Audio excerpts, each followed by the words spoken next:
Warlocks. A pact once broken, forged anew.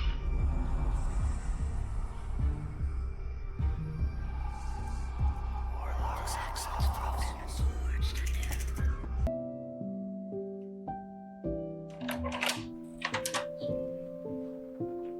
Did you want waffles?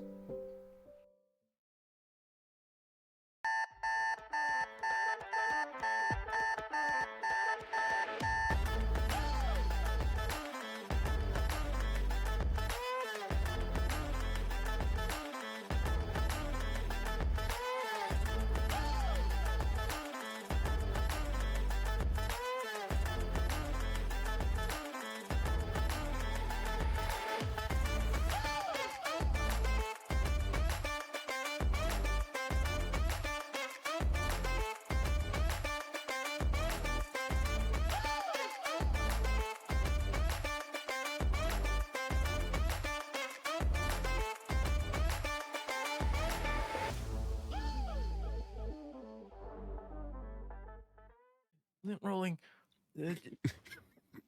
Good morning, everyone. Yeah, what's up? Welcome to the stream. We are here. I am very tired. And I am Hunter. How are you? Wait, what?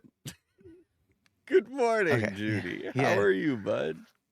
I'm good. How are you? Oh, I'm so tired. I did not sleep well. I woke up this morning and my body was like, how dare you be awake right now? My alarm went off and I've never wanted to snap a phone in half, but I was close. So that's right, everybody. Today we are snapping Hunter's phone in half. Our topic today is snapping a phone in half, a strength check. Roll the d20. Did you do anything fun this weekend, Junie? Yes, I did. And now I can't remember it. But I remember going, oh, I know what I did. I attempted to fly a kite. Now you're probably going, okay, that's attempted. And now, yes, Question? in the hat. Yes. Yeah. This isn't the first time you've talked about attempting to fly a kite on this show. As far, Oh shit. I think. is it? I'm fairly my God. certain. Oh no, what? You said I attempted to fly a kite, and I was like, I've lived this morning before. Oh no, have I just always sucked at flying kites? I could be wrong. I could be wrong. I think the only other time I've ever done it, it was just not that windy. So maybe that's what happened. But this time it was different. This time it was, I took it out and it was like a jumbled mess of like all the string. But also I was like, I'm like 99% sure there's like a piece missing and this is just not going to happen. And then my kid's running around like bouncing a ball and hopeful to see like something fly through the sky. Mhm. And then some neighbor kids come over and run over and they're like, yeah. And they're like, cause it's not a small one.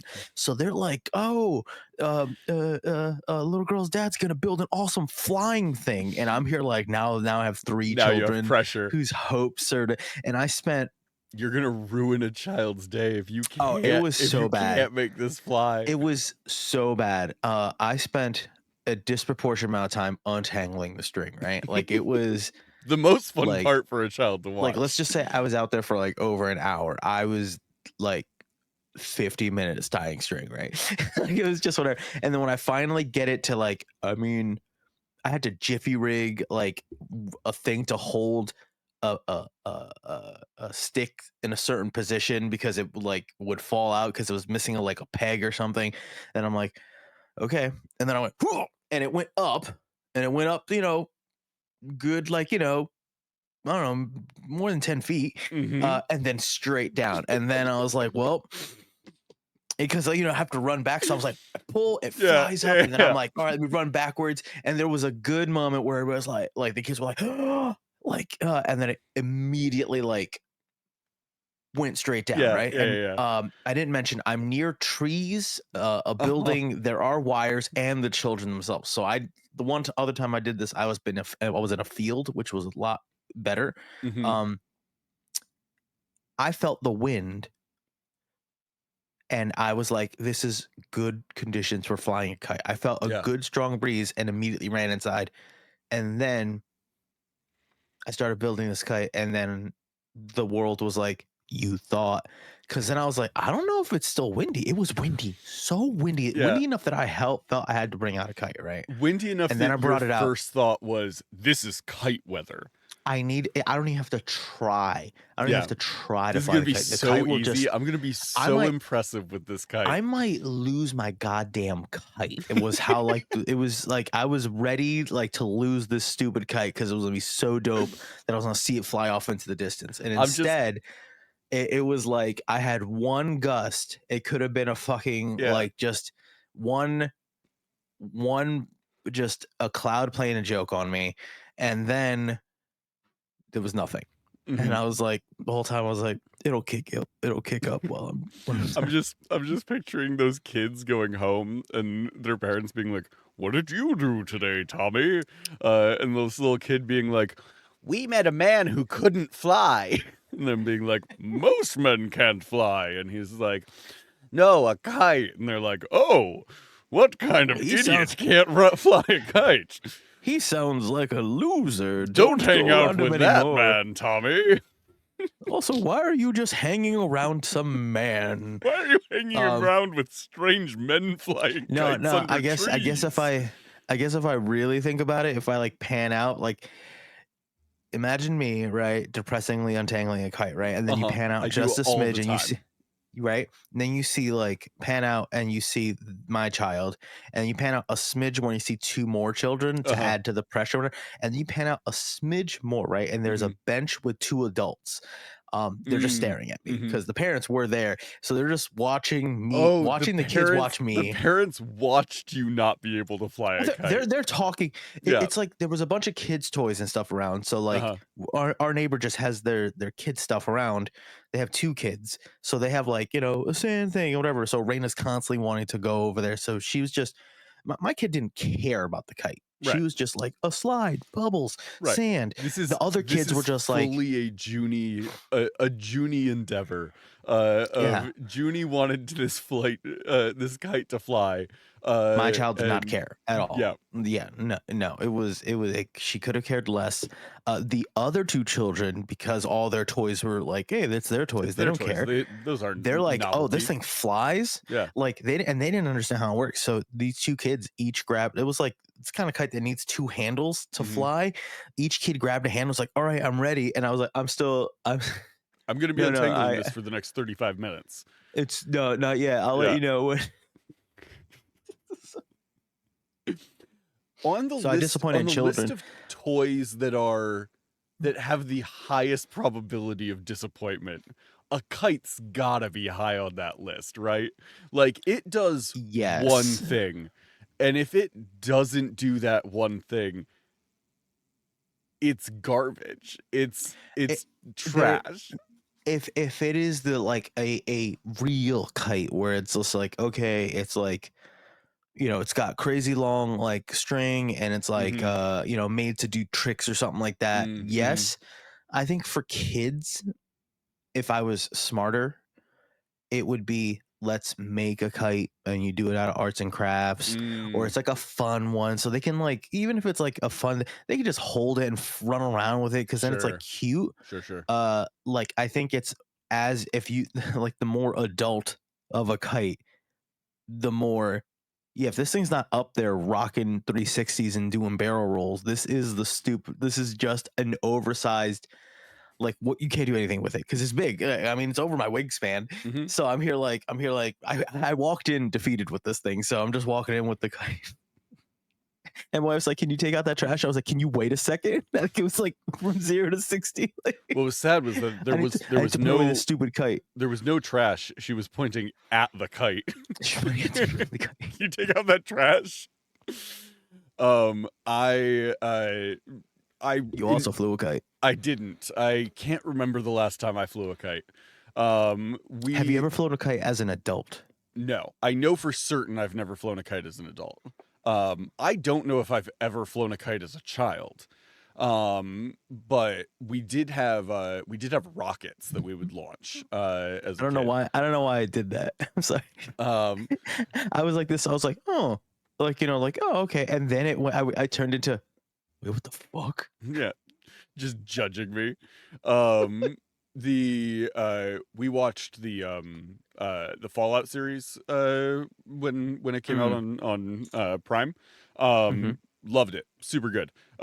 So I've been like really wanting to play the Fallout games again, and have like slowly been like wrapping up a couple other games that I've been playing so I could like move towards them. hmm And so yesterday I found out because I had tried on Saturday to play Fallout New Vegas. And Oh, I could not get out of the main town without the game crashing. The game crashed I like was about to so say. many times. Um Now here. What's funny about Vegas? I don't know anything about Fallout, right? mhm, I worked at GameStop when New Vegas came out. mhm. I had never seen a game like just people complain about a game Oh, really? harder than New Vegas because I just love there was New so many. Vegas. No, not because of the content of the Mhm, story, because of how buggy, mhm. glitchy, or janked up it was. Well, and And it's it's like, worse now because it's just not meant to be ran on the tech now. mm, And so it doesn't work well. So it kept crashing on me. But yesterday I found out that there is like a whole mod setup that somebody made mhm. that combines Fallout 3 and New Vegas. So you start in Fallout 3, go through all of the events of Fallout 3, and then as part of the game, they've built a whole quest line around like fixing up this train station, and then you can get on a train and go to New Vegas. And so it like merges the two storylines and does a bunch of stuff. And I was like, that's awesome. I want to play 3, I want to play New Vegas, but like that'll merge, it'll make them both easier to play. There's a ton of like stability mods and graphics mods and stuff like that are all in there. So I spent a absurd amount of time yesterday You were uh untangling the strings. untangling the strings of the kite, yeah. Just like going through and figuring out how it all worked and making sure it was all installed correctly and stuff like that. I ended up actually Nitro, or is it Nitro? Yeah, I think Nitro. The place where there's a bunch of mods. I ended up Oh, paying the like $6 or whatever to get the like premium account on there, so that I had like the faster downloads and it would all like automatically download, because there was like 400 something mods in this mod set that were going into place in order to make the games work together. oh my And if God. I don't have premium, you have to manually sit there and click like confirm on each mod, and I was like, it is worth $600 not, or $6 not to click through 400. Not worth $600, but it is worth $6 to not have to click through all of those. Yeah, I got it set up, and then was playing that And then you yesterday. played Crash Bandicoot, and And then then I you played just Crash Bandicoot. Yeah. you just gave up on that. But yeah, it was a lot of fun. Fun to be back in the wasteland. I enjoy those games. Speaking of Wasteland, we're talking about shitty things today, as you Yeah, can tell. yeah. Um, Kind of accidentally made both of yeah, those things work together. yeah. I will tell everybody the real thing we were gonna do, and then you'll tell them what we are actually gonna do. I was gonna 1v1 Hunter, in an epic battle of magic and just brain magic run. What, rock paper scissors, and then Hunter said, where my kite's tangled. I don't want to do that. So Hunter, you want to tell them what we're actually doing today? Yeah, this morning, because I'm a This morning, big fuck you big is what you. baby. Um, this morning, I went on to D&D Beyond into the like homebrew section, and lowered the threshold for like what it will show by a lot, and have found the lowest rated homebrew items in each of the main categories, with the exception of race, because race doesn't allow you to sort by most popular or least popular, which makes sense. That's I was about to say. That seems I was like gonna say, a bullet they dodged artfully. yeah, I was about to say. I was just like, whoa, okay. Yeah. Like, So we're not doing race, but we have the the lowest voted spell, monster, magic item, feat, background, and class. Junie, which one would you like to start with? Your I call. would. I'm very curious as to. I'm curious about the backgrounds. The background. Okay. Mm-hmm. The I lowest. forgot that was a thing that they could like put out there like that, and Yeah. so yeah. The lowest rated background is called "Who Am I?" Off to a good start. The description is: you are a any class, and you don't know what your name or how you forgot yourself. Skill proficiencies: you are proficient in sleight of hand, arcana, history, nature, religion, animal handling, medicine, survival, performance. You aren't sure why you know these things. It may have to do with your past. You are welcome to change to suit your character. Tool proficiencies: proficiency in tool or kit fitting your character. Languages: you speak and understand 10 languages. You are free to pick. Equipment: you are equipped with 5 things from your past. At least one has to be a weapon, and you can have one wondrous item. Others can be things that suit character. Feature: what is this? You get things from your past. You may ask for an item from the GM once you remember a big part of your backstory. Note: GM has to agree to item. Suggested characteristics: a certain magic was placed on you. Either find the one who did it or find things about yourself. Personality trait: you have weird bursts of knowledge, probably knowledge from your past. Gain a 1d6 to all intelligence and wisdom checks 1d4 times a day. You have terrible nightmares every few nights, a d6 nights a week. You have to roll a 13 con save or get 1 point of exhaustion, 2 if you get a nat 1. So that's Who Am I? This sounds like two things. This sounds like one, like a kid that keeps adding superpowers, like in the middle of a game, and then it's just like, oh no, but I'm also invulnerable to this, but also I can do this, right, and also I can do this. Yeah. At the same time, if I said, hey, you know what? I don't care what I have, just give me something, and then you were like, I'm gonna mess with Junie. I also feel like it's that, because then I would look at it and go like, what? And you're like, have fun. And I'm like, what does this mean? See what does this background mean? where it's like you don't remember anything about your past, and it being a situation where like a player, you ask everybody to give you your backstories, and a player sends in like, I didn't write a backstory, like I don't know, make something up for me. I could absolutely see the GM then being like, okay, you have the background, like amnesia or whatever. You don't remember anything about your past. You don't know who you are. You don't know anything. Like, you're just waking up here. Like, I can absolutely see that being fun.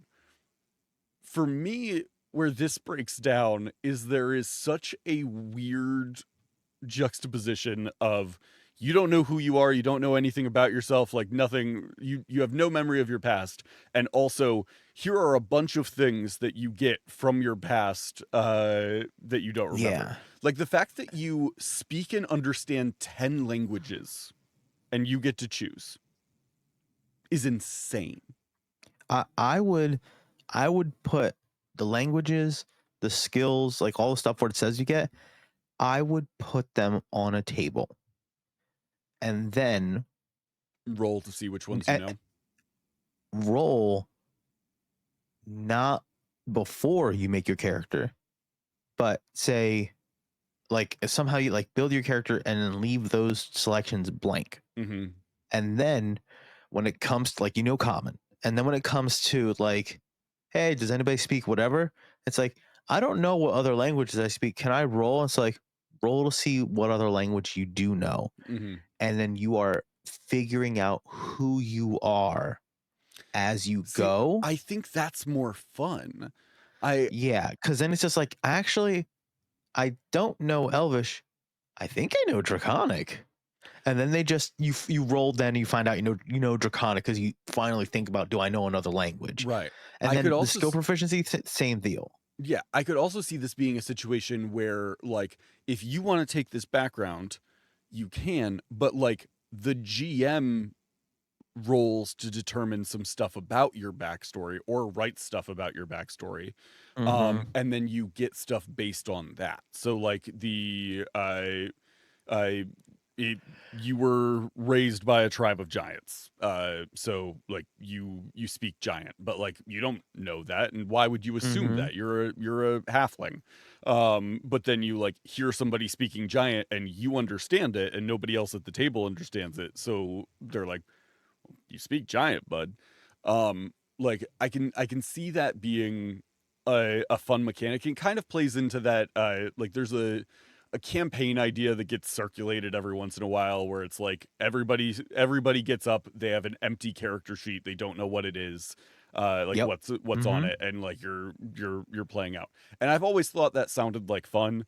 But like Yeah, it's my hangover thing. I was like, I want to do yeah, one where it's just like you figure it out as you go type of you thing. have an Yeah. empty character sheet, you're like as you go you're figuring out what it is. Like that's fun, I like that. um I think this attempts to do that while making you super powered by it, which is weird. um It's the thing where I've seen it more in kids and teens, but yeah, there's adults that do it too, where it's just like, oh, it's all these OP things, and it goes like, oh, but you see what happens is I can be exhausted sometimes, maybe possibly, so that right, kind of yeah, balances it out. it And it's balances like, it out. um bro, like what? I will say the fact that like 6 nights a week you're gonna have uh Uncontrollable night terrors. uncontrollable nightmares. Like if you don't make those con saves, you can die within a week. That person did not realize that. That person thought it was like, oh, I was winning. It's just like, okay, it's just actually I have proficiency and like advantage on con saves. Like they're Well, gonna like and get something to do that. it's not even that it's a like if it was a DC 8 or a DC 10 or something like Was that. it a 13 or It's a something? 13, which is like Mm-hmm. higher than it should be. You I know would what's actually love funny? That's good. Then you know what? Actually, that does kind of balance it out. Because let's yeah, just say you make them, let's if give you them make all them these things, crazy they OP. can die within 1 week. Not even that. Like one night of exhaustion. All those proficiencies and that 13 stuff you gave Mhm. yourself. I mean, you got They mean disadvantage on nothing. everything. Yeah, you have disadvantage You've on given yourself everything. disadvantage on the stuff you're good at. Like, Mhm. you know what I mean? So maybe this person inadvertently, like, one, they sentence themselves to death and also balance themselves in the most min maxy type of way. It's like ultra high reward, Yeah. ultra high risk. Yeah. I would love to read you just a few of the comments from this. Oh, I forgot there's comments. Oh my God, I forgot about The comments. first comment is, "Oh my, this has so many things wrong with it." Yes, the choose your own adventure background. What a classic. Um, there's the, uh, it's wild. Um, I think the idea to this in itself is interesting, but and no offense to the author, is incredibly unbalanced and poorly written. Um, Good idea, terrible execution. Uh, I don't know who I am. Oh, and I have advantage on history. That's so funny. um, But that's the thing. I think it'd be, if you want to say I don't know who I am and you legitimately don't have a backstory and you're not gonna like, if you're like, oh, I do know I'm this, I want to figure mhm. it out. It would kind of be fun. Yeah, Like, That's you choose in the moment which one of those things. Even if you Yeah. give them the OP choice of like, all right, I'm now gonna remember my one language that I know from Mhm. these 10. Like I can know every language. It is Celestial. Okay, OP you picked, but now you got the one. Like you did it. Mhm.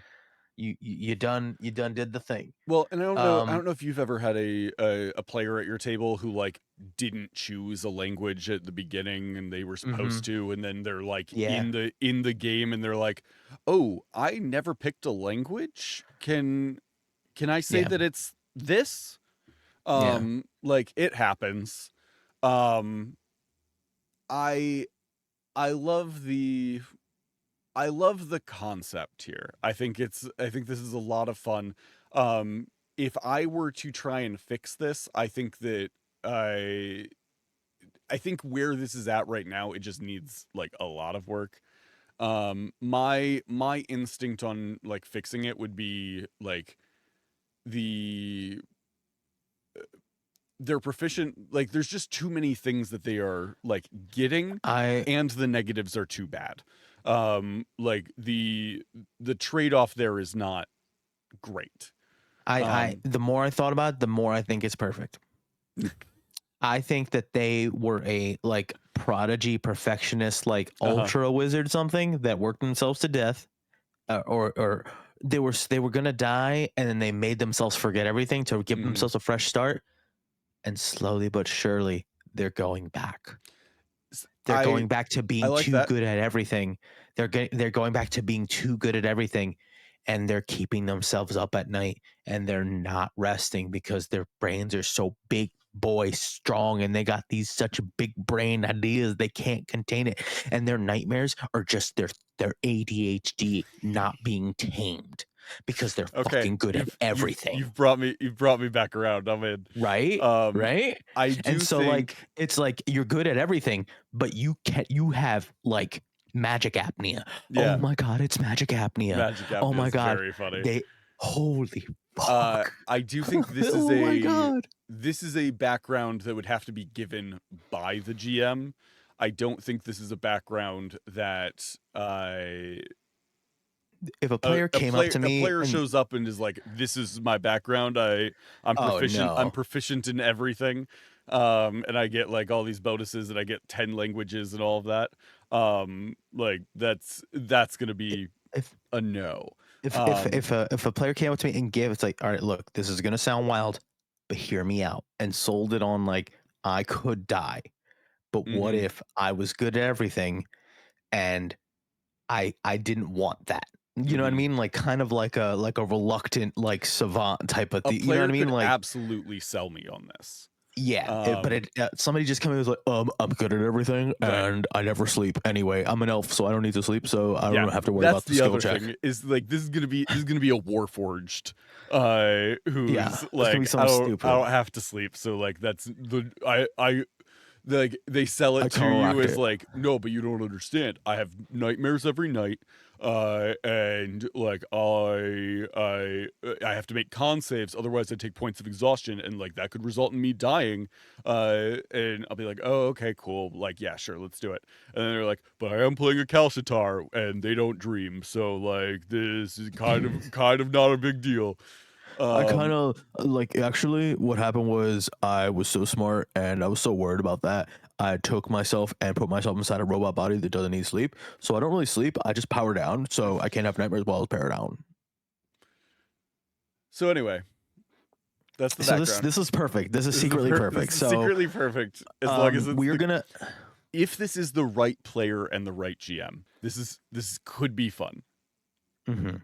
So when It this has a person comes to the high hospital, probability this of not being the case though. this background comes to the hospital and says, "Doc, how do I fix me?"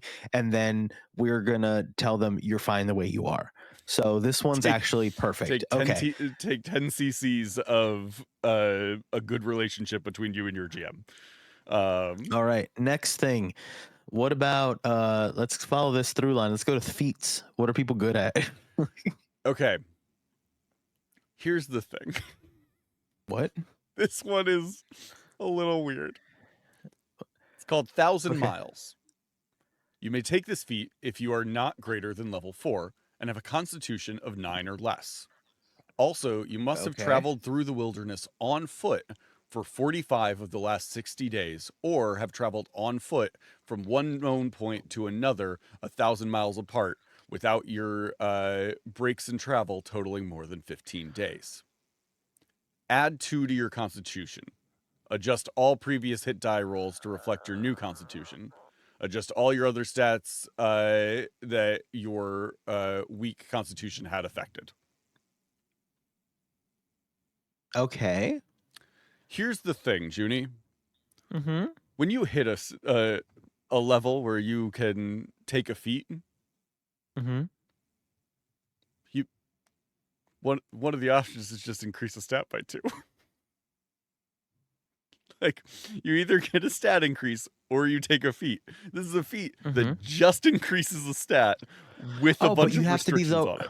But you have to be lower than level 4. You would get your first feat at level 4. So this is something you would get as a human, like a variant human, where you can pick up a feat, or if your GM gives you a feat in the beginning. So this would be like. But why in the world would you take this? Because you couldn't take it any other time. If you want a free +2 con, cannot be greater than level 4. So if you're at level 4, you could take it. Oh, then in the story you have to like rationalize that like if you are a level 1 like variant human and you're taking this like why? What if I want an 18 con? You can still just take the stat increase. And you can't, this isn't a get you to 18. This is a, if you have a constitution of 9 or less, you take this feat and it increases it by 2. Oh. If you have a constitution of 9 or less, why in the world would you take a feat I'm guessing this is like if you had a dump stat, or if you had something where it's like that because you didn't want it to be that or something like that. You had to really salvage it. But wait, was there another benefit? Like you have advantage or anything? No, or is it just like a story? There's no other benefit.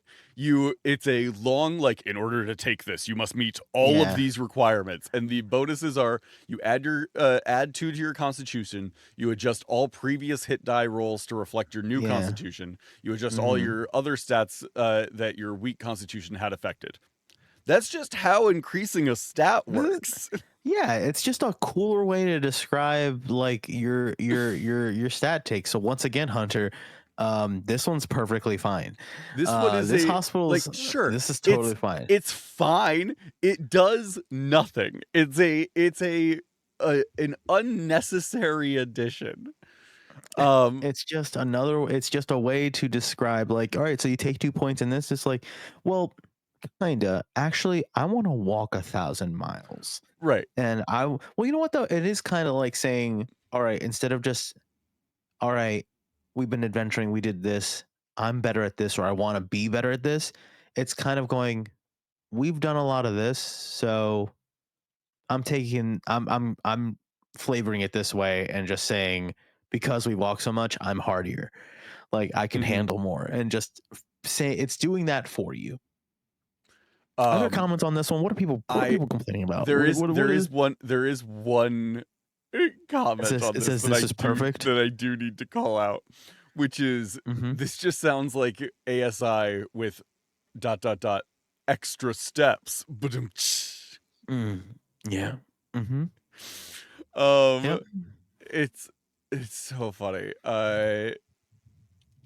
Somebody else is like, this is for people so addicted to feats that they don't even know what the ASI is anymore. Yeah.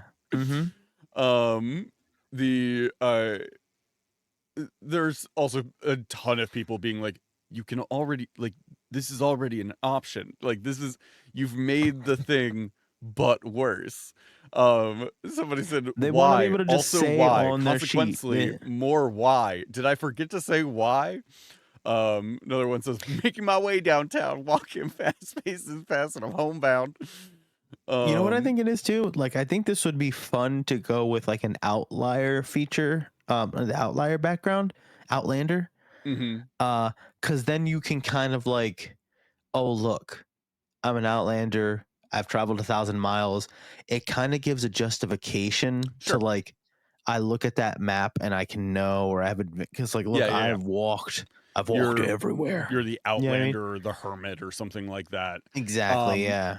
yeah, I get that. I think for me, it needs something to make it Mhm. a good there's a good reason to take it as opposed to just doing the stat increase. Because the stat increase can be done at any level. It can be done like without all these extra requirements, and it does exactly the same thing. The I think if you gave this like a bump to your base movement speed, I was just thinking that. or Yeah. a something where you don't get you can like push yourself an extra far distance without taking a point of exhaustion, like maybe you can go an extra day before you take a level of exhaustion or something like that. Ooh. Like Oh my there are God. things you could do here to make this awesome.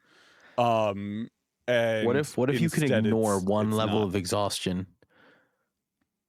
Like, I'd be about that. it's like that'd be like, it's like I was gonna say base movement speed does sound like, hey, you can move an extra 5. Yeah. Something where it's just like you are proficient in moving efficiently. Yeah. You know what I mean?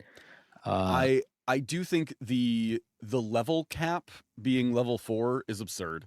I think the like having a constitution of 9 or less in order to be able to take it, also absurd. I do think that like uh you probably can't take it if you have a constitution above like, let's say 18. 18 yeah. like is the cap here. But like if you're trying to just bump your HP up a little bit, like that's a good one. It becomes Yeah. a great feat if you remove a little bit of the restrictions and add a benefit here. I would probably also go to just a +1 to con, and then like Coward. some other benefit, just for balance I think sake. I think it should be a +2, but you roll a d6 and for 1d6 nights you have nightmares about your journey, and like you might like You might actually die. You do get you to might actually ignore get one level of that exhaustion, though. yeah. Um, That, or you have -2 constitution, you have to go back and reflect that on all your hit dice, and you actually have way less HP. what if it's uh okay? Alternate feat. Um, mhm. you are insomniac. Insomniac. Narcolepsy.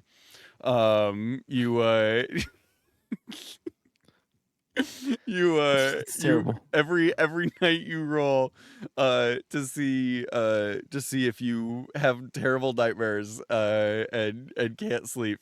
If you do, you take a level of exhaustion and you have a -2 to con. If you don't, you don't get the you remove a level of exhaustion and you get a +2 to con instead. I would love, and this is something that it probably sounds really dumb, but I would love. I was thinking of what would be anti feats, Mm-hmm. and and then it just kind of I settled on curses. But imagine like almost like a world feat, and then it's that Mm-hmm. specifically, where it's just like, hey, uh, because of a condition in the world, because you got this one thing, you have narcoleptic insomnia. And it's like, Mm-hmm. what does that mean? It's like you're gonna check and you're either gonna get a +2 or a -2 to your con that Mm-hmm. next day. You gotta figure out how to get rid of it or learn how to live with it and maybe take advantage of it. But this is your life now. And then just see what they go. And it's just like, yo, some days I get +2 and it's great. Those other days we're just kind of gonna chill and do a shopping day. Hey, Like I mean, I didn't I I've said before, I'm a big fan of the deck of many things and the Mhm. let me push my luck sort of mechanics. I mean, I think that's fun. Um, I feel like that at that point, make it a magic item though, make it like a cursed magic item. That See, influences yeah, dreams. yeah, it has to be like a curse specifically though, Right. because if it's like It's something that's like they can get absolutely a rid of, it's curse. like, yeah, it's like if they just get rid of it, it's like no, you got to do something. Right. But I would have a secret, I would have a secret condition. I love having secret conditions, and Mhm. unless somebody does like identify or like legend or some specifically, I would go like, oh, they gotta, so they're like, oh, I gotta find a cleric or Mhm. somebody that can remove this.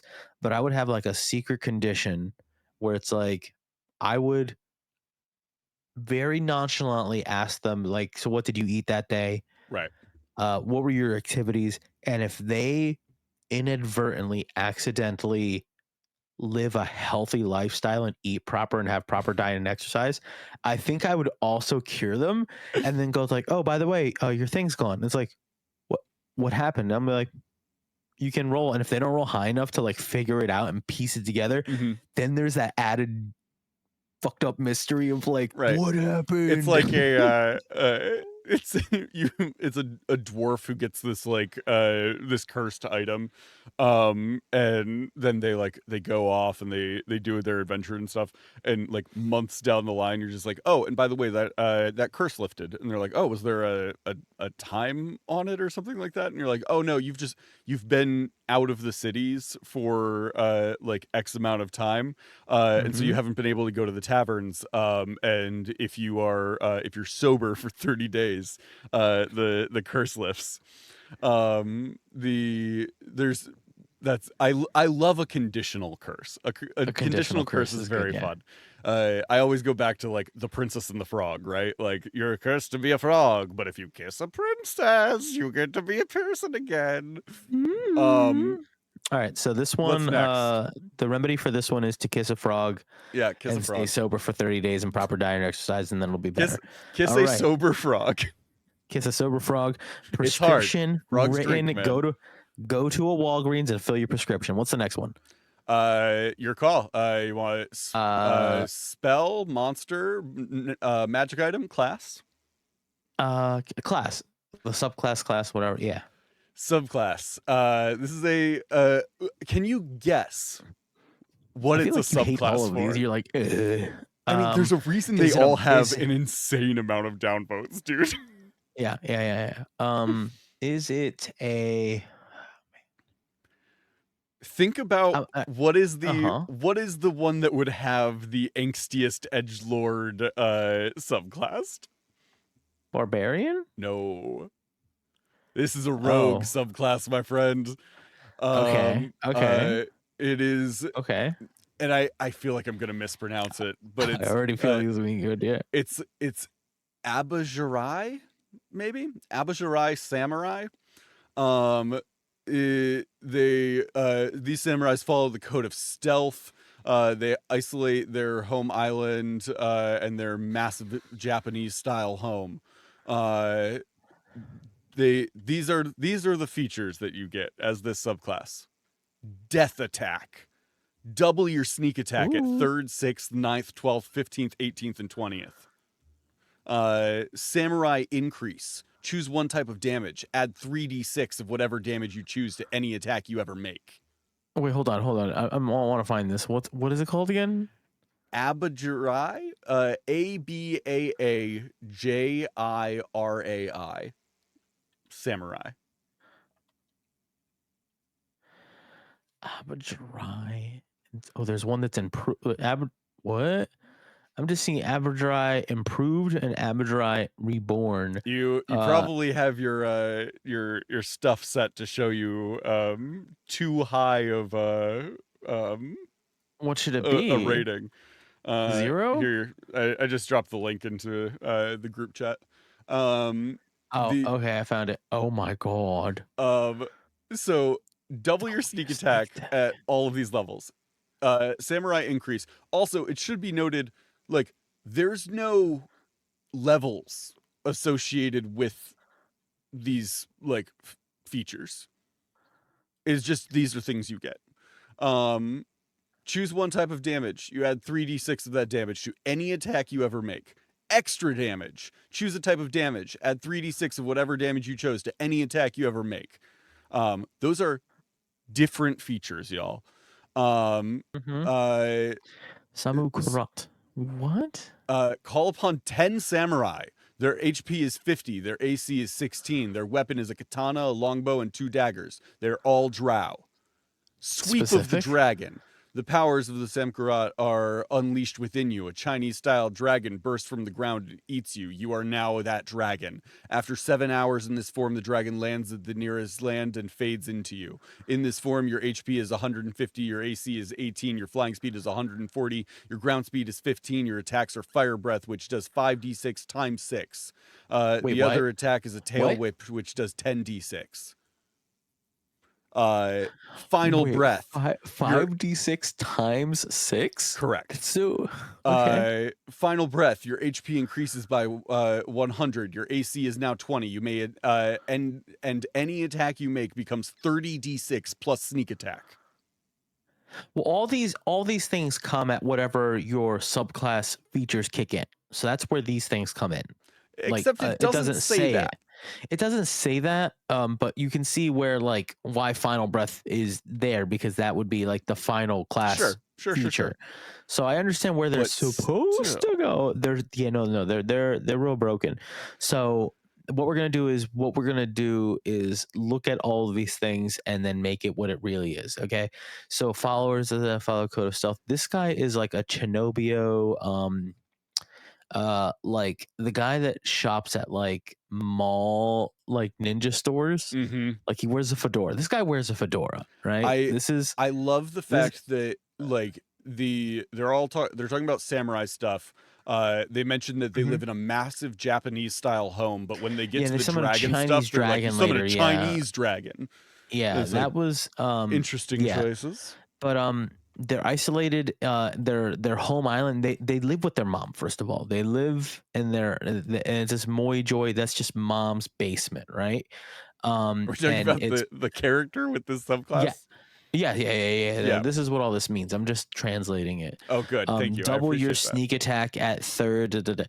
By double, it means like you yell louder each time. Like it's so it's gonna do sneak attack damage. Yeah. But your noise, what you yell gets louder each time, and that will just alert people at a larger radius. You're doing sneak attack. When you read double your sneak attack, do you read that as like roll the dice and you like double the end result?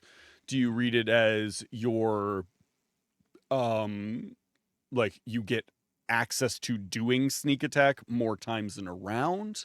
Like how do you I believe the intent, because of the numbers that are thrown for everything else, I believe the intent is like just more dice. Mhm. So it's like, if it's like, okay, you roll 3d6, you're gonna roll 6d6, and then at one point you're rolling 30d6 or something like that. You know what I mean? Like I think the intent is to roll way more. The fact that they're doing like 5d6 times 6 or something ridiculous. And it's insane that it's like you double your sneak attack at 3rd, 6th, 9th, 12th, 15th, 18th, 20th.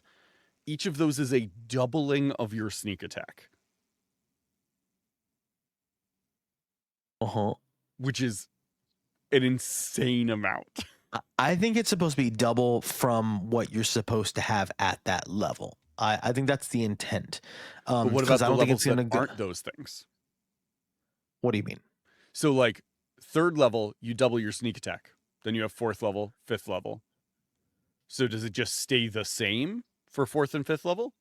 And then doubles again at 6th level? And then stays the same for 7th and 8th? Yeah, because what's the class table?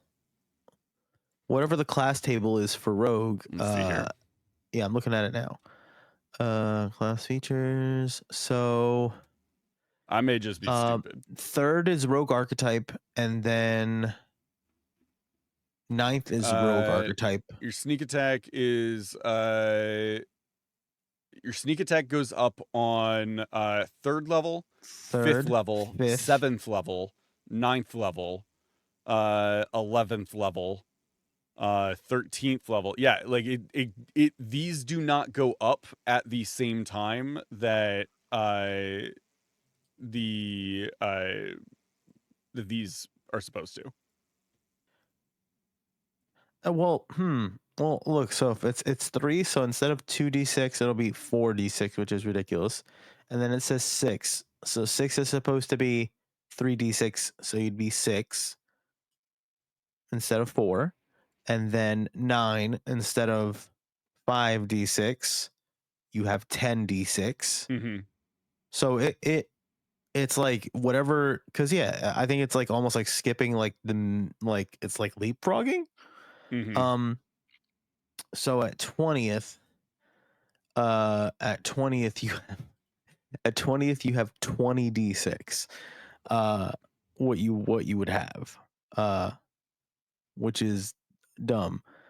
It doesn't make sense because it's a like I double my sneak attack at 3rd level. So 2d6 becomes 4d6, right? But then and you know what's funny? This at says 5th like level it any goes attack up to you make. 3d6. You know what's funny? It says any attack you make becomes whatever. Yeah. That's ignoring any sort of weapon property or Yep. what weapon is. So imagine you just kick it or throw a teacup. But that also means by this math, a successful throw of a tea kettle, right? Mhm. At somebody's head could do 50 d6, including sneak attack damage. Yes.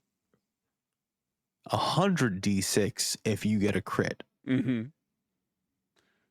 Well, Once again, there's absolutely nothing wrong with this one. We had another clean one. I hate it. I hate it so much.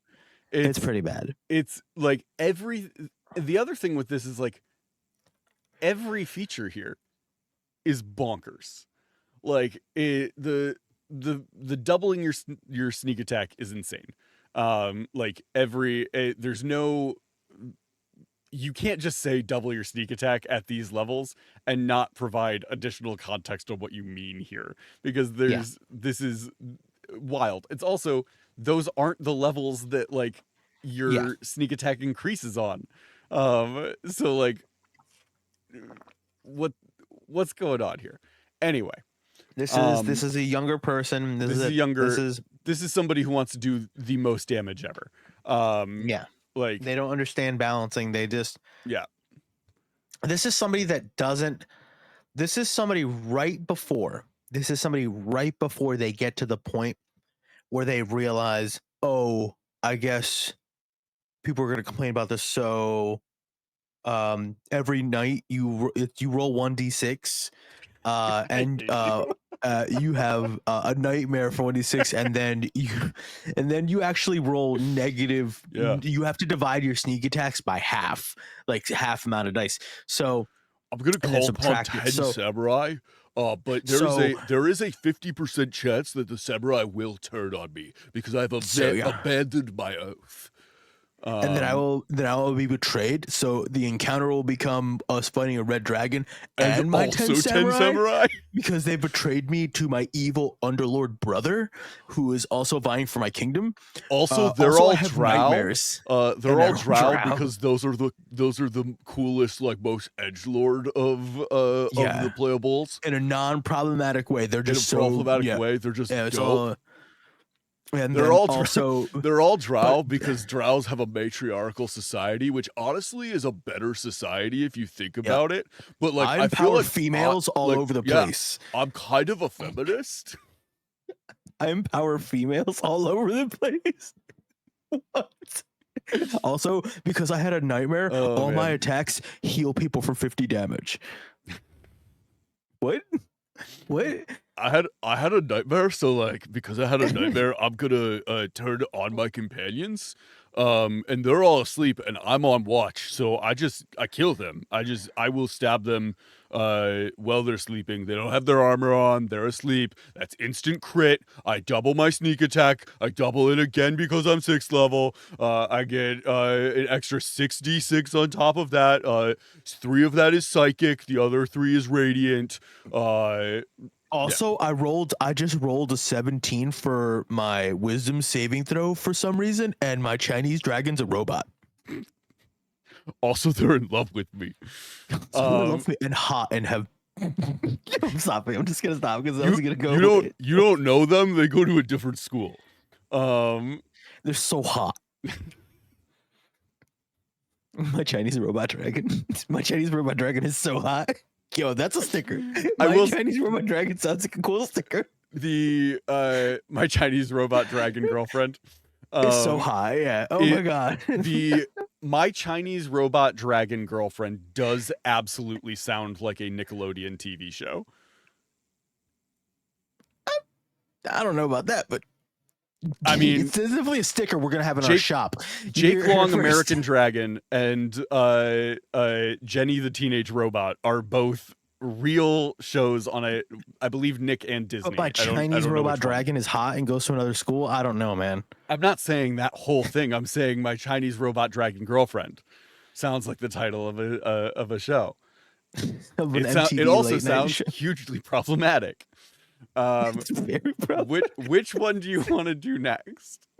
I guess the Chinese robot dragon. I guess we already did that one, Judy.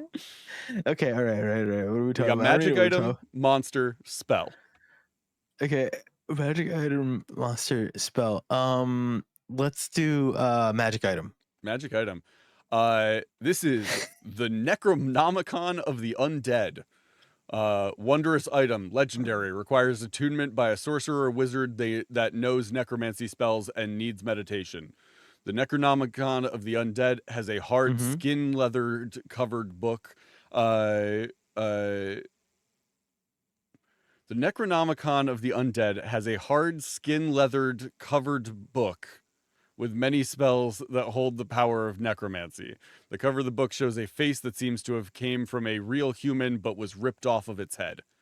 Origin. The Necronomicon of the Undead was made before the war between the undead and the living to outnumber the side of the living, but the book was cursed by one of the great wizards. Once the book was cursed, the book had to be sealed right away to prevent anyone to have the terrible curse.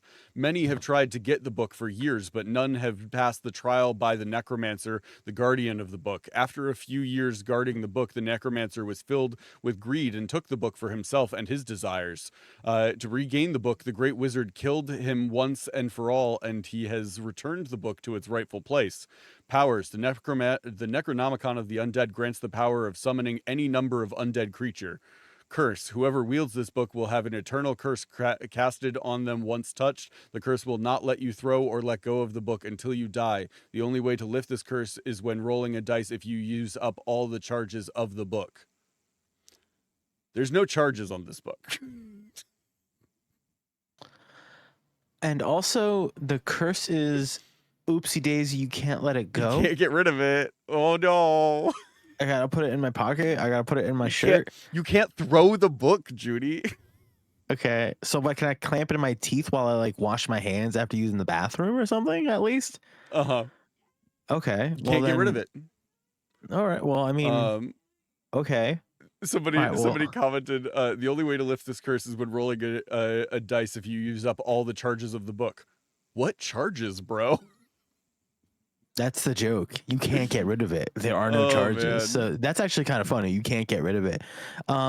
All right. So how do we fix this? We know it's cursed. So I think we just have to make an addendum to the curse and make it that you have to roll a d6. I love this. And for 1d6 nights, you have nightmares, and you will have a failed Constitution saving throw. Somebody commented on it. Reading this description feels like I'm standing in warm sludge. It's so good. Oh man. We gotta write a new description. Here's the thing. Yeah. I love the But whose concept here. face what got ripped off though? Whose face got what Daryl, got ripped off for this? It's Nick Cage's face, just twisted in horror. Yeah. Every time you cast a spell, that's the curse. The curse is you turn into Nick Cage, if you are using this, and you are now tormented by the spirit of Nick Cage, forced to do Nick Cage things. You're going to steal the Declaration of Independence. You're going to go to an island that is filled with bees when you are allergic to bees. 1d6 nights a week, you want to steal the Declaration of Independence. Every night you go to bed, you make a wisdom saving throw. If you fail that wisdom saving throw, you get a point of exhaustion and are filled with an overwhelming desire to steal the Declaration of Independence. We're just up all night because you want to steal the Declaration of Independence. We're gonna steal it, and you're just there the whole time. Every morning. Imagine a campaign where every morning the player sits up and they just go, "I'm gonna steal the Declaration of Independence," and the rest of the party being like, "Kevin, no." Oh man. I love the concept, right? Like, I think it's a poorly executed concept, but it's a good concept nonetheless. Like having a crazy powerful like book that lets you summon undead and stuff like that. Love that. Like that is a very good like evil artifact. Especially at like high levels, if you're playing a necromancer, like the ability to just summon undead is very cool. I think what I would do is I would have this have souls that have been trapped within it. And you can pull the souls from it to do to like turn them into undead. So like wraiths, and like you couldn't do physical bodies, but any like spirit type undead, so a ghost, a wraith, a shadow, stuff like that. I have two things that I think would be kind of funny. One is because I like the idea what you said, like there's souls trapped within it. What if the curse is the wisdom saving throw is you resisting a soul that is trying to like go, oh, this body's ripe for the taking, and then like, oh, there's a soul inside of it who wants to take it's just souls control. No, yeah. a bunch of souls. You're constantly fighting the things that are trapped within it, and maybe it doesn't permanently get you, you know what I mean, you get checks to get it out, but maybe it's like, you don't remember last night and you don't know why you're covered in mud and tired, but you failed a saving throw, and Daryl got out of the book and took a joyride. You know what I mean? It's temporary. It's not like like they can't possess you. It's bound to the book. It can't leave the book. It won't ever escape. But if it tries hard enough and you fail, it can at least like ride you like around the town, like, and go drinking and something. The other thing that I think is real funny is I do love a situation where the player like goes to bed and wakes up and they are like, I love they that. clearly haven't been in camp. And then everybody around the town, is like, hey man, you were wild. And it's like, what did I do? My wife's character in our old campaign was playing a warlock. And she had a spell book from her patron, who was a hag, had given her this spell book that she could like communicate with her through and like do all of this stuff. And my wife's character decided she didn't want to be a warlock anymore, decided she was going to like sever ties, took the book and threw it into, there was this forge that had like a magma heat source, and they threw the book into the magma. And they like felt this blast of energy. They blacked out.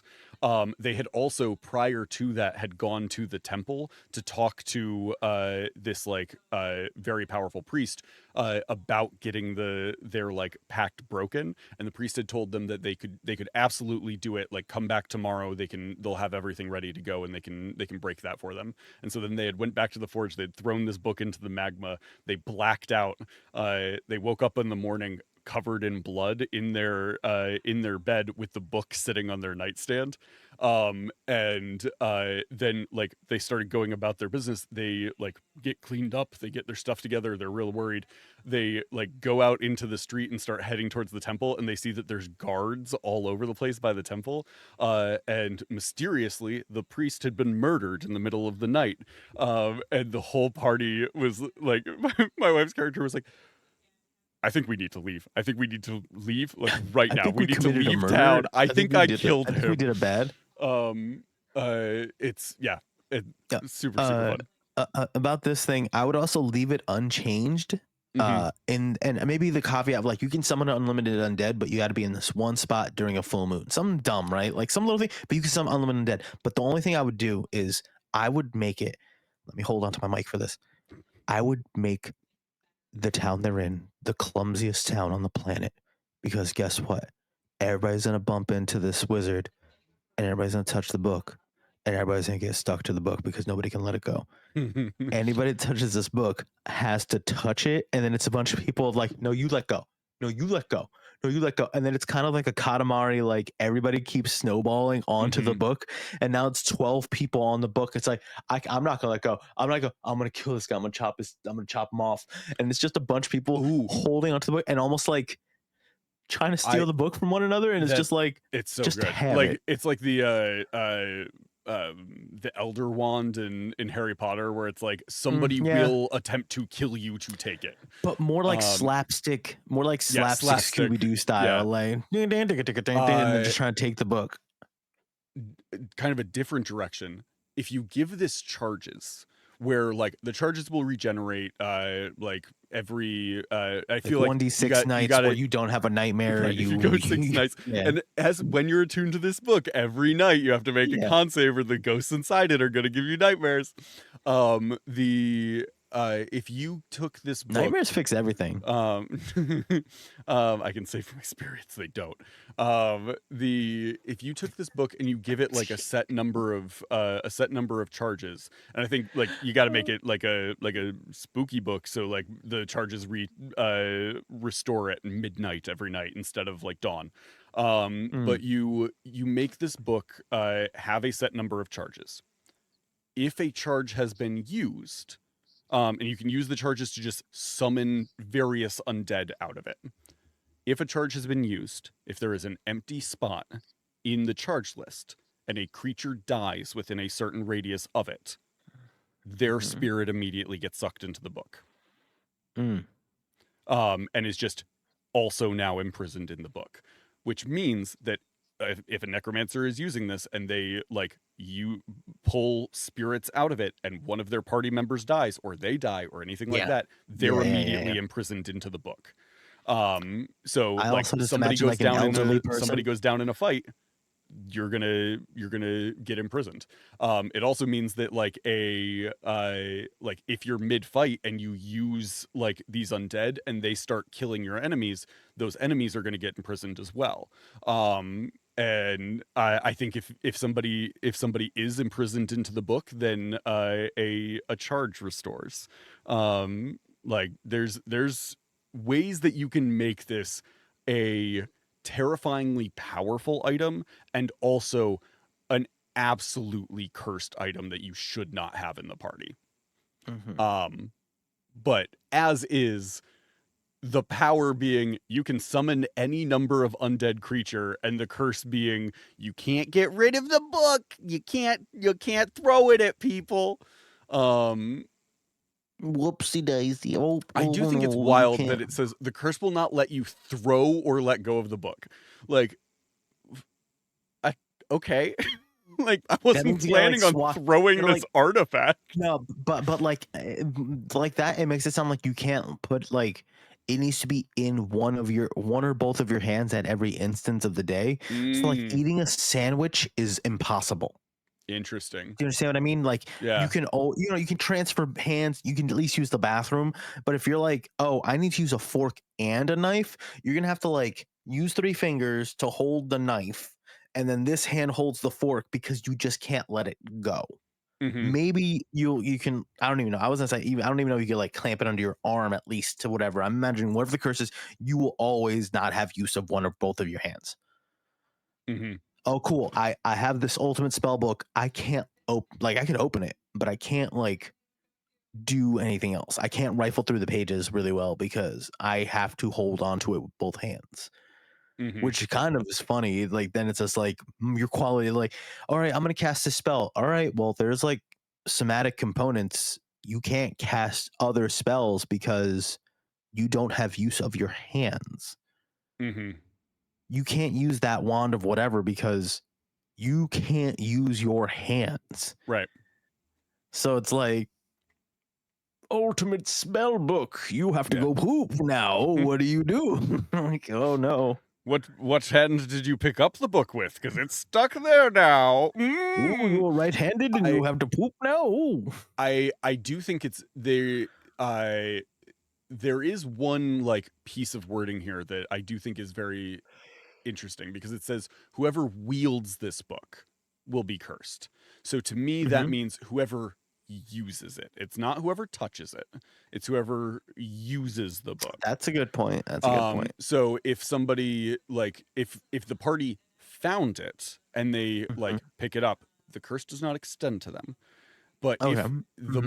the moment it is used for the first Yeah, time that makes sense. That is makes when that sense. curse goes into play. At least in my thought No, no, process. that's a very good point. That's a very good point. So like me saying that like anybody that touches it and like the whole town like glomming onto it like a little glue Mhm. ball, that that would be like an unfair move because it is like you have to use it. It might like sound spooky to everybody and like, Mhm. have like an aura of like, ooh, that book gives me the heebie-jeebies. It definitely should have But like a dread but aura to it, right? Like yeah, anyone in but the area should yeah. feel bad.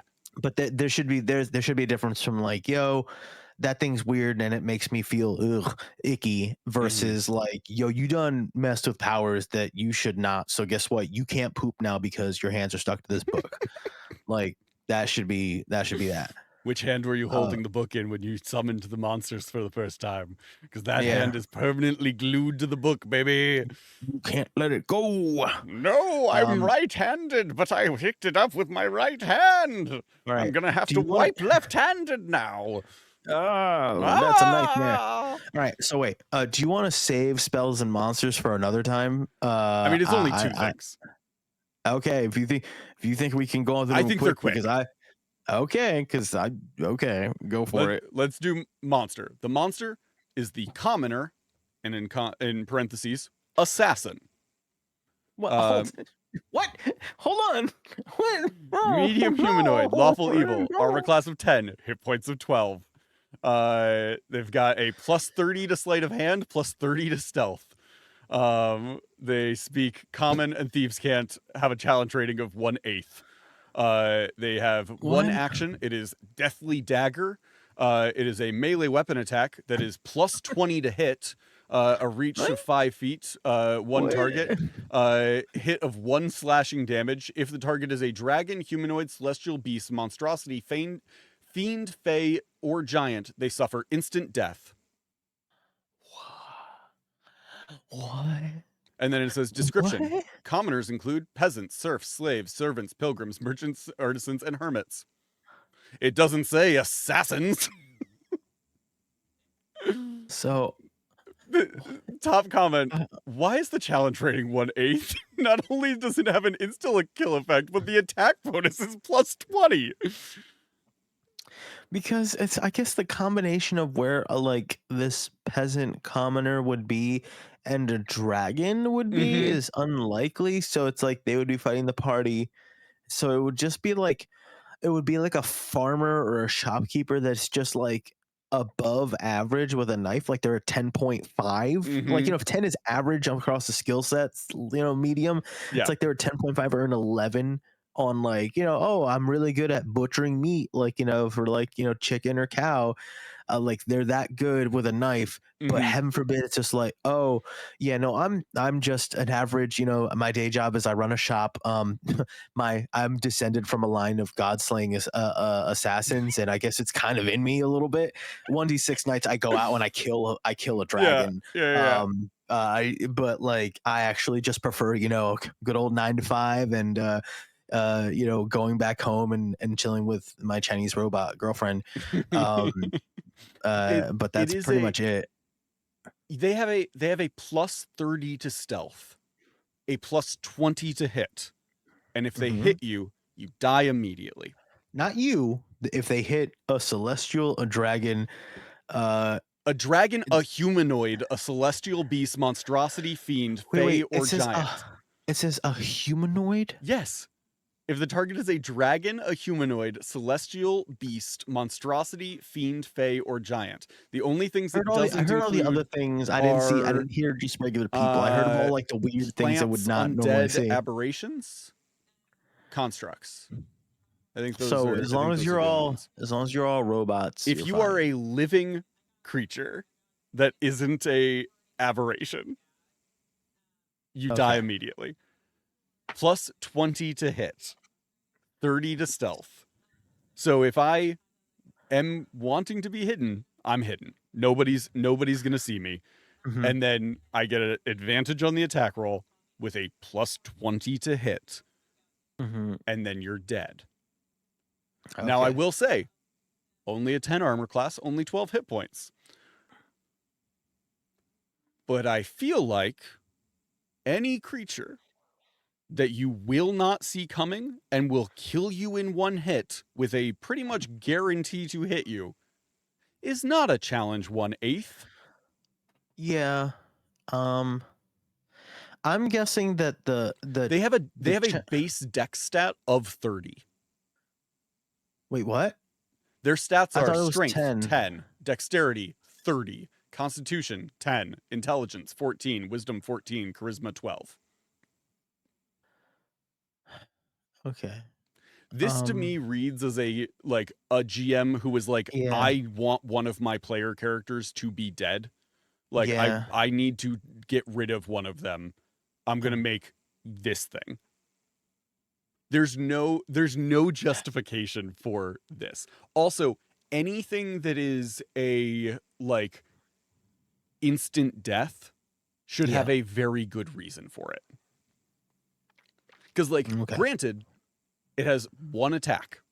Yeah. It has one attack, but you will die. So like after that one attack, the party will kill them. I feel like what if they're like the way I would fix this, the way I would like go, it's Also, how do they have a dexterity of 30 and an armor class of 10? well here's what it is, right?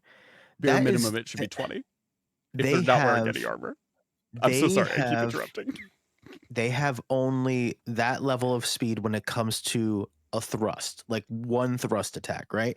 But let's just say they're dumb and they're really, really bad at like that. That's why they do the day job thing. So what if it's just like, I'm going to kill you as soon as I get over there. And when I get over there, I'm going to kill you so fast you won't even know what hit you. Here I come. It's just like and- a 97-year-old man with a walker. Yeah, you know what I imagine? Like somebody that's old can still be very good at whatever they did. Like it's like, but like it's them in a walker, right? So it's like as soon as I get over there, I'm gonna thrust this dagger that I have right here in your jugular. Here I come. One step. Ooh, I got 10 more of these babies. But as soon as I get over there, you're dead. And then you just like take like two steps back and then shoot them. Yeah. Or cast a fireball on them, and then you win. I also think it's very interesting. The compromise here. I think it's very interesting that they're an assassin whose alignment is lawful evil. Yeah, that's why they're announcing that they're going to come kill you. Like it's like as soon as I get over there. As soon as I get over there, the rules dictate I at least give you a fair warning. But oh boy, as soon as I get over there, you are so dead. Here I come. Ooh boy, that's a one shuffle over there. Ooh, you're one shuffle closer to death. And it's just somebody did the math and said a party of level 20 characters would fight 160 of these, according to the challenge rating. Just imagine that being so cool. You know what that is? That is like, imagine there was I don't, you probably never played Kingdom Hearts. But there is imagine like Final Fantasy, like RPG type of thing, but with Disney characters, right? Mhm. And there's these shadow monsters, and a little rock hits Goofy on the head, right? Because it was Disney characters, and Goofy falls down, and everybody's like, Goofy's dead. It's very dramatic for Mhm. Disney characters, right? And then all the Mickey and all the other characters are like so upset that Goofy's dead, and they draw swords and they run off to fight like hundreds of shadow demons. And that level is you plowing through hordes of demons that are like one-shotted, right? And that's what I imagine this being. I imagine this being a bunch of like geriatric assassins that are summoned by like an ancient Necronomicon. And then it's just like, oh, we're going to get you. And then you just kind of go through and you like one swipe can take out 5 of them. Yeah. And if you cannot dodge, Like, I cast a evade, fireball, it's going to kill a lot of these guys. yeah, if you can't evade, strategize, whatever you got to do to keep yourself from getting hit, you are one-shotted. So it's like, okay, this is a battle where it's like it's like we're gonna win or lose before we even make our first move. It's like we're gonna set everything up and hit go, and if we don't do it right, we're just gonna die. So yeah. This is a nightmare. This is when I am making con saves to not take points of exhaustion. This is the monster I'm dreaming of.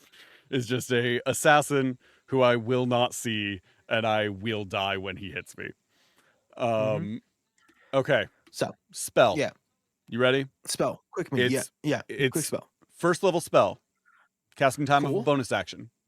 Duration Oh. until dispelled. Range Okay. 100 feet. Okay. Spell is called Mind Control. Allow the player to control any creature or possessed item within 100 feet as long as the player knows its name and language.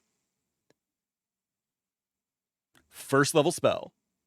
Any creature Or possessed item possessed item. Okay. within 100 feet as long as the player knows Okay. its name and language.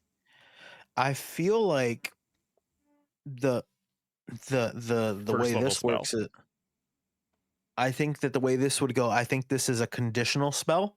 Mhm. And what it is you have like, imagine you have like a sticker, right? That says, hello, my name is Creature, right? And you have to put it on someone. Imagine you have to go up to somebody and go like you have to slap the sticker on them, and then you go, and then it has the name. yeah. Well, And then and it's here's the thing.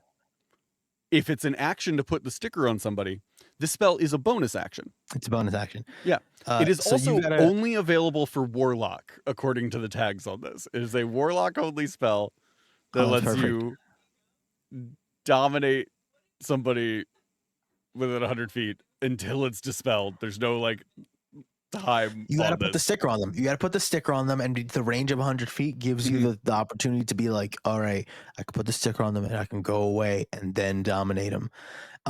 But like, if anything happens, if it rains, like if anything happens to that sticker, like it is just gone. Like, you know what I mean? So there's a lot of weaknesses. But you've already dominated them at that point. You just Yeah, but need you to know, can't control you just the need to weather, know their like- name. Their name is Creature. Yeah. Hello, my name is Creature. And then it's you're like you're saying. See, I was interpreting it as you have a magic name tag that tells you the name of the person. You're No, saying if I'm they saying that remove there's a the name tag, it no longer I'm applies. saying that correct. I'm saying there's a name tag that says Creature. You go up and slap it, and the thing says you control a creature. So you control that person's because you change their name to Creature.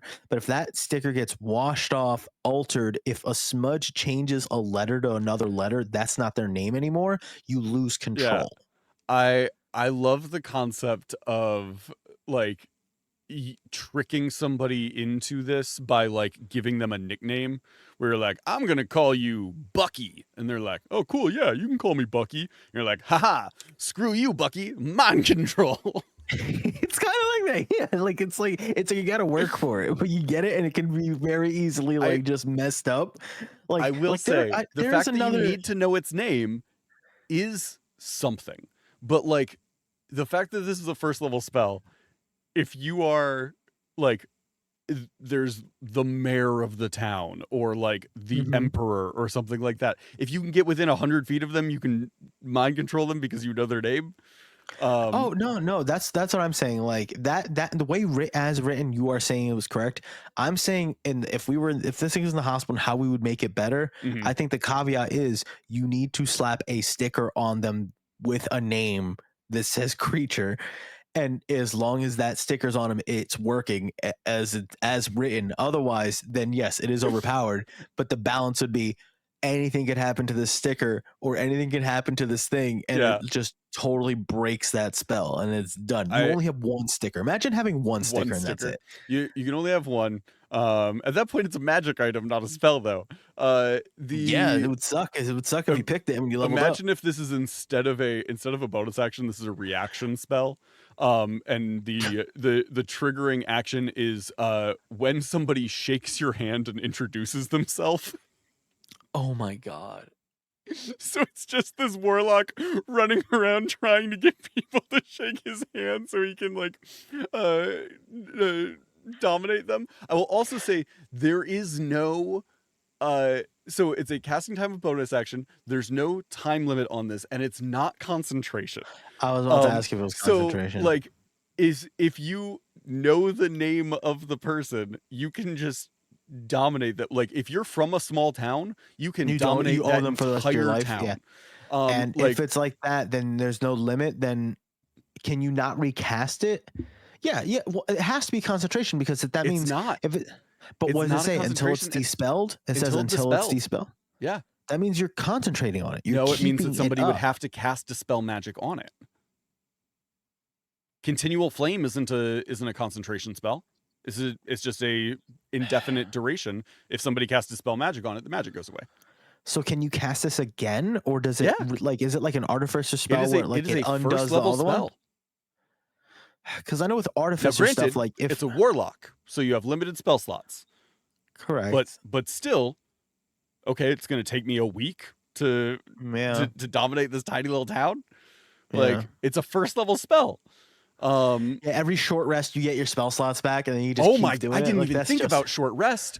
Oh, that's why I thought I- you said a week because I'm like every day you get 2 spell slots back. Like that's Yeah. not enough, but like every short rest. I can just sit there, like I'm gonna like dominate the bartender, then sit down and take a short rest and take a drink because I dominated the bartender, so I can have like a drink. I Yep. think Mhm. the one case where this I could see being like a very cool thing for a game is if you used this as like I have a character in one of my games that is like one of my NPCs who his whole thing is that he has studied like ancient magics and is trying The to art of the like deal. Yeah. create new spells and they're Mhm. like dangerous spells. This I could see being one of those of like it is so dangerous because of how ridiculously simple it is. Ooh, that's good.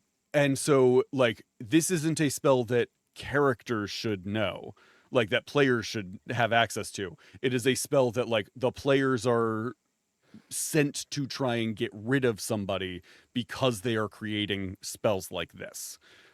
Like anybody who is using this spell is probably a bad person. Like I feel you. I can see that, yeah. any like charm or domination magic is already like a little iffy. This is Yeah. like indefinitely I have dominated you until I decide otherwise. Yeah. No, which is I not good. like that. I think that a lot of people. I know I definitely like just described some magic shenanigans happening, and then somebody go like, "What spell is that?" It's like you don't know. In my head, I'm like, that I wasn't literally a spell. I just described them summoning blank XYZ type of thing. But yeah, I think that's a good way to make it like introduce it to a thing, but without making it like a live feature of your game. It's like, oh yeah, they could learn this thing. Yeah. Because theoretically, like a player could learn if they found the research notes, like they could probably then have access to this, but like then they're in trouble. They're going to be hunted down by the same people that sent them to hunt down the other guy because they're doing it now. Like it's I've always loved the idea of like dangerous spells, and like spells that are like not in the player's handbook because they're bad spells. Like nowhere in the player's spell options do you find like the magic required to make yourself a lich. But like that magic exists because liches exist. So like I love the concept of magic that is like this. Release the spells, Watsy. Give us the spells. We know you got them on lock somewhere. Dude, imagine if that's tell just us, in the forbidden Vecna magic book. In the tell us new Vecna book all is just create lich. Give us all the forbidden magic. Just give us all the forbidden magic. But yeah. So speaking of forbidden magic, Hunter, what are the call for actions that we have for people this week? Calls to action this week. Yeah. We're gonna go with roll a d6 and have that many nightmares this week. Have 1d6 of nightmares. You have to make a DC 13 Constitution saving throw, otherwise you take a level of exhaustion. And if you get a nat 1, you get 2 levels. The second one is gonna be go send a check in on your robot dragon girlfriend. You haven't checked in on them in a while. I was gonna say something, but I was like, don't say it. I won't say it this time. Go check in on them. And the third one is read a book. Read a book. It doesn't have to be the Necronomicon of the Undead, but like read a book. But it could be. It could be. But if you do, you're gonna get cursed, and then you won't be able to use your dominant hand to wipe anymore. You gotta roll d6 or you gotta poop with a book in your hand and you can't eat. I'm so glad we started with the one that you get nightmares. So glad. Yeah, it was so good. It was so good. Have a great rest of your week, everybody. We will be back on Friday with more nonsense. Until then, remember to embrace the nonsense. Do all of those things we said. And if you find crazy like nonsense homebrew online that you think is absolutely wild, send it to us. Let's take a look at it. Maybe we'll do more homebrew hospital in the future. We probably should put more of an emphasis on trying to fix the broken homebrew. I was fixing them. I was fixing them, or I was diagnosing them and fixing them. I don't know what you were doing. I was just appalled by the lack of care taken. No, I put on my lab coat and I was like here for it. I was here to make them. I'm prescribing 1d6 of nightmares, and that's gonna make this better. I put on my stethoscope, I leaned in, I listened to their heartbeat, and was like, yep, you're garbage. Have a great week, everybody. Your prognosis is you're garbage. I prescribe 10 cc's of being better. Get good, bro. Be better. Beware of commoner assassins. They could be anywhere, and you will die. They are among us. Have a great week, everybody. We'll see you Friday. Bye, y'all. We're out.